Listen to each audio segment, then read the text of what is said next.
Hey guys, welcome back to the channel. My name is Tosh Customs and I promised I would do this, so here we are. We are taking a look at my custom Bandai Spirits metal build Evangelion EVA-00 prototype figure. I did a review probably about a month back now, and I was saying how there was a lot of really great details on this metal build figure, including the die cast details and the engineering, but there was just a lot of sculpt stuff that was in the figure that you really just couldn't appreciate from a distance. And so I said I wanted to repaint this guy, customize him up, give him a little tender loving care. And so I'm back with this review.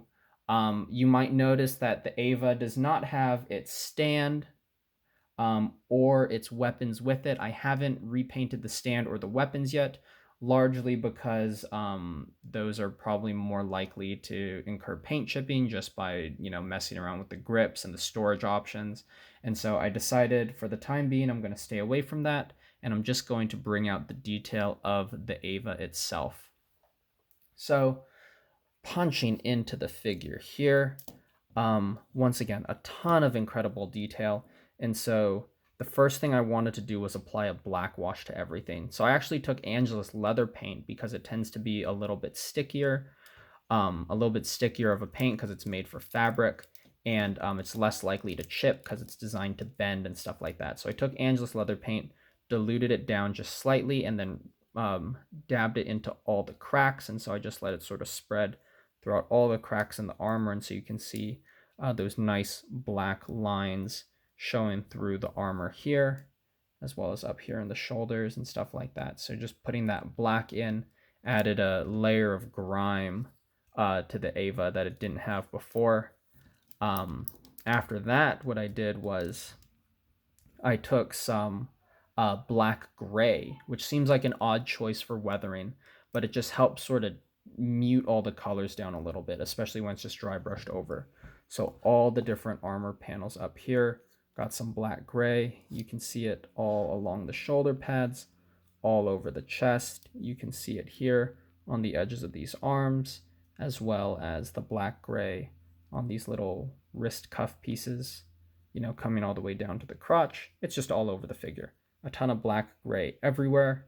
So then once I had that black gray, I came through with the chrome silver and dry brushed with the chrome silver. And so that's what's adding that really, oops, sorry, I knocked the camera there. So it's adding that really, really nice sharp edge along all these metal, or I guess plastic sections, but it's making it look like that chipped and scuffed metal. And so it really adds a nice sharp line and some really, really good shine onto the figure. There's also some little extra bits of chrome silver dry brushing just around. And talking about that, we can come to the fins here. You can see some more weathering with that black gray and that chrome. And also on these die cast parts of the fins, some more chrome dry brushing up there to bring out that weathered look. I was thinking about actually just physically getting like a file and just scraping the die cast, but I realized that that would ruin the sculpt. And so I didn't want to have actual etches into the metal. I just wanted to dry brush it so I do preserve the shape of the frame, of all the die cast bits.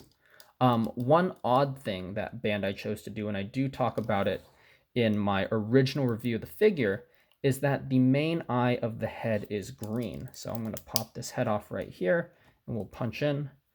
So the original eye was just this trans green plastic, and it was really weird because if you look at the anime, it's red.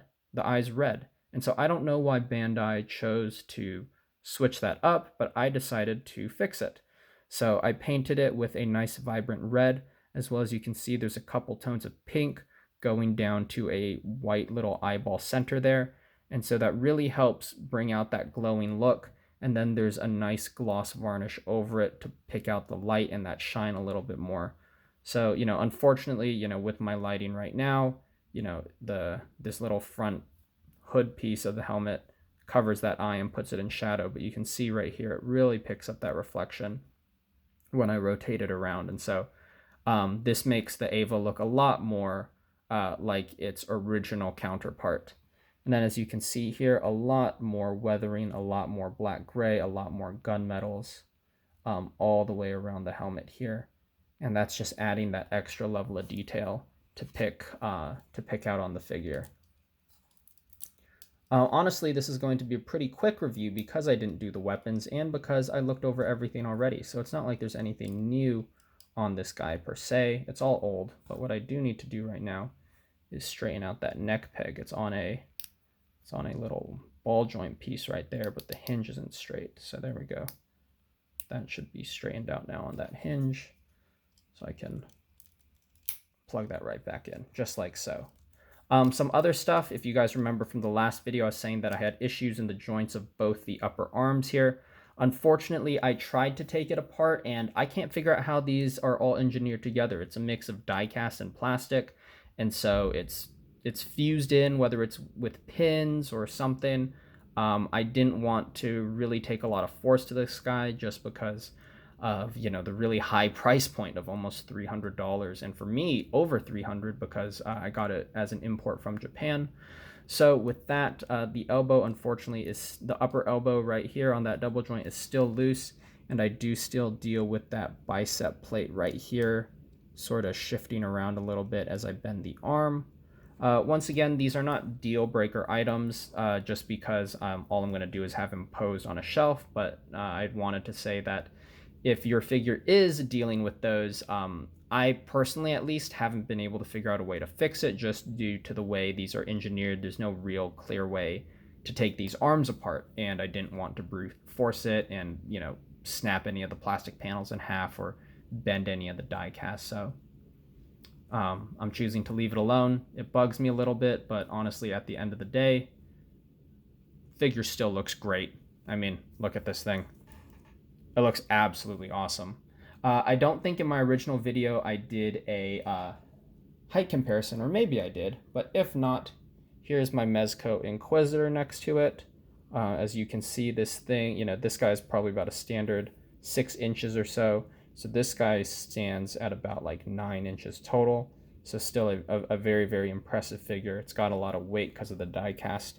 And now when you add that extra weathering, it really, really has a presence now because it looks like it's been through, you know, this giant city battle. It looks like it's been knocked through some buildings and stuff like that.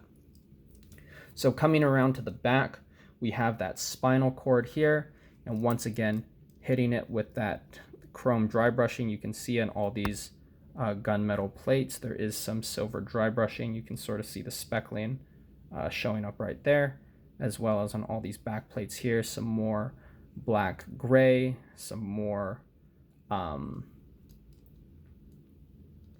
black wash, sorry, I just went blank, some more black washes in all the cracks there, as well as some more of that silver, even coming around to the edge of these hips here, getting some of that extra weathering in there.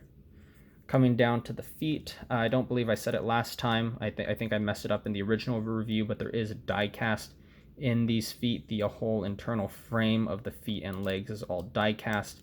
So it's got these really, really smooth joints as well as some really nice weight. And you can actually, if I can get the light to shine on it, you can almost see some die cast peeking through. Oh, there you go. You can kind of see it right in there. You can see a little metal rod in there. That's the die cast portion to the feet. All the little joints here along the feet for both the ankle flap as well as that, you know, front ankle piece of armor, all detailed and weathered as well. And I got really generous with some loose black washing along the bottoms of the boots here because it's going to be running through rubble, probably rupturing, you know, fire hydrants and a bunch of different stuff. So I just wanted to let that dirt and mud sort of cake on to the bottoms of those feet there. So you can see it here. I wanted to go for more of that water splatter and having it just sort of dried and caked onto the feet. And so I think that turned out really great.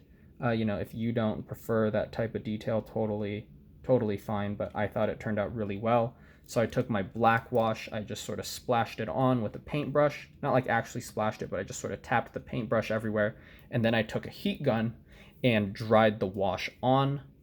And so that's how I was able to preserve that more natural water effect, because it really is just, you know, that black wash dried onto the boots. And so that's a detail that I really like. I feel like it adds some character and even makes sense for the scale that these EVAs are supposed to be fighting at, but to each their own. I realize that's a detail that some might not enjoy as much, but I think this guy overall has turned out really, really great.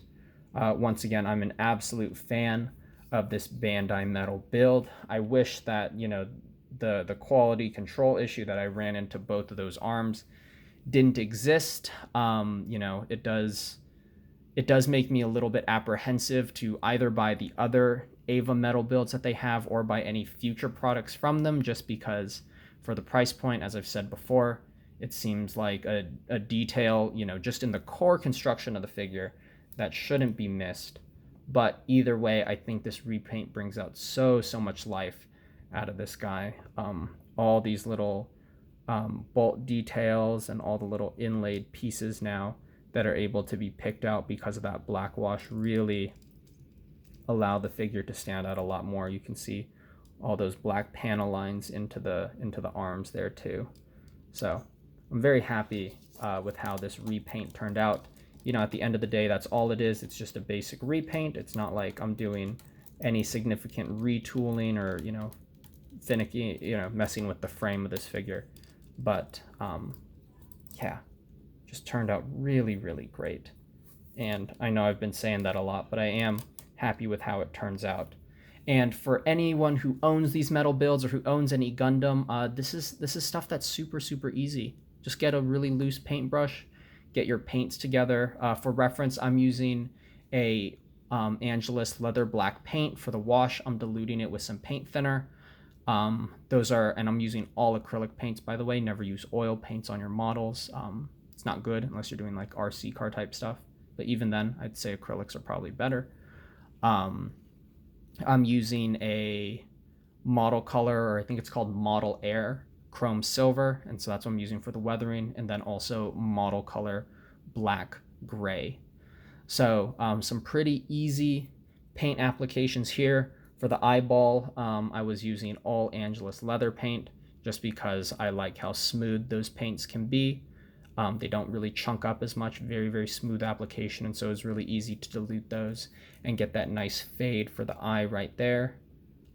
Yeah, just really happy with this guy.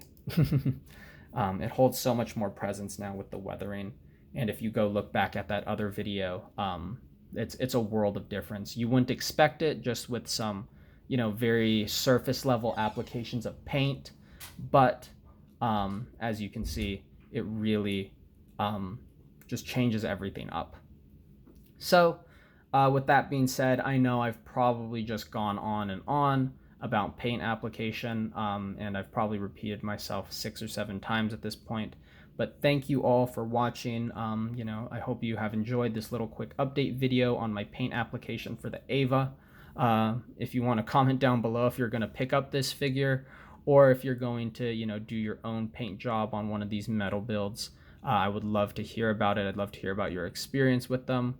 And yeah, if you've enjoyed this video at all, please like and subscribe. I know that, an EVA metal build figure is sort of out of the traditional wheelhouse of my channel, but it's just something that I've really enjoyed owning, and I wanted to share with you guys, so I hope you guys like it. And if you want to see more of what I'm working on in terms of figure customs, please go check out my Instagram. My name is Tosh_customs, just like the YouTube channel. And going over there, you'll be able to see what I'm working on more consistently, including my commission work, my own personal project work, and when I'm also taking commissions. So if you have anything that you want me to make for you, that's a good place to see when I'm open, when I'm taking jobs. So all that is on Instagram, so please go check that out. I'm much more active there than I am here on YouTube. And without further ado, I think that brings us to the end of this video. So once again, thank you all for watching, and I will catch you next time.